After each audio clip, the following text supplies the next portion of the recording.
নমস্কাৰ, আপুনি সংযুক্ত হৈছে MKPTV লাইভত আৰু দিব লৈছোঁ এই মুহূৰ্তৰ এক গুৰুত্বপূৰ্ণ খবৰ।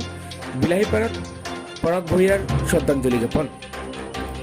ধুবুৰী জিলাৰ বিলাহীপাৰাত ধুবুৰী জিলা কৃষক মুক্তি সংগ্ৰাম সমিতি আৰু ছাত্ৰ মুক্তি সংগ্ৰাম সমিতিৰ যৌথ উদ্যোগত বন্তি প্ৰজ্বলন কৰি জ্যেষ্ঠ সাংবাদিক পৰাগ ভূঞাৰ শ্ৰদ্ধাঞ্জলি জ্ঞাপন কৰাৰ লগতে 1 মিনিট সময় মন অৱলম্বন কৰা হয়।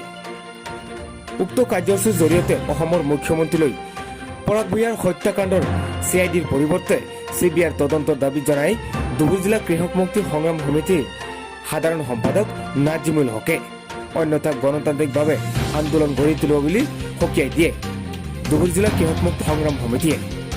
বিলাহীপাৰাৰ পৰা ফিৰোজবিন আহমেদৰ ৰিপৰ্ট, MKPTV লাইভ।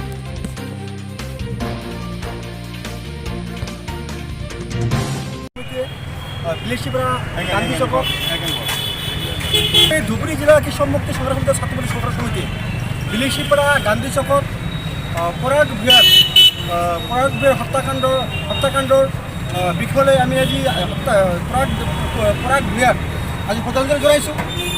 অতি দুখজনক কথা যে আজিৰ দিনত অসমৰ সাংবাদিকৰ ওপৰত যে অত্যাচাৰ অন্যায় নামি আহিছে, গতিকে আমি ধিক্কাৰ জনাইছোঁ আৰু আমি এই বিশিষ্ট সাংবাদিকজনৰ শ্ৰদ্ধাঞ্জলি জনাম আৰু লগতে আমি 1 মিনিট সময় আমি নিৰৱতা অৱলম্বন তেওঁৰ আত্মাৰ সদ্গতিৰ কাৰণে আমি 1 মিনিট সময় আমি নিৰৱতা অৱলম্বন কৰিম।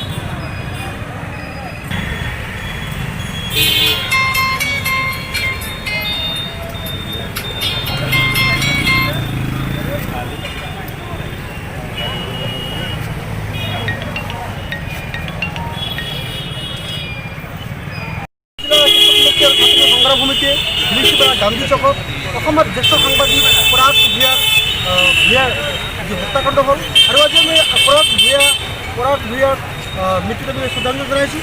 আৰু আমি দেখিছোঁ যে অসমত সাংবাদিকৰ নামত যে অন্যায় আৰম্ভ হৈছে। আজি পৰাগ ভূঞাক অন্যায়ভাৱে হত্যা কৰা হৈছে। অসমৰ চৰকাৰে ব্যৰ্থ হৈছে, অসম চৰকাৰে ব্যৰ্থ হৈছে আৰু অসমৰ মুখ্যমন্ত্ৰী মহোদয়ে যি CID ইনকুৱাৰী দিছে, আমি এই CID ইনকুৱাৰীত আমি বিশ্বাস নকৰোঁ, কাৰণ CID তেওঁলোকে তদন্ত ভালকৈ নকৰে।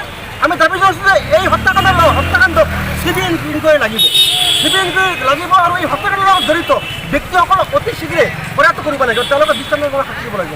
অতি দুখজনক কথা যে অসমৰ মুখ্যমন্ত্ৰীয়ে গৃহমন্ত্ৰীয়ে ব্যৰ্থ হৈছে, যে অসমত সাংবাদিকৰ ওপৰত অন্যায় যথেষ্ট আৰম্ভ হৈছে, ই এক দুৰ্ভাগ্যজনক কথা।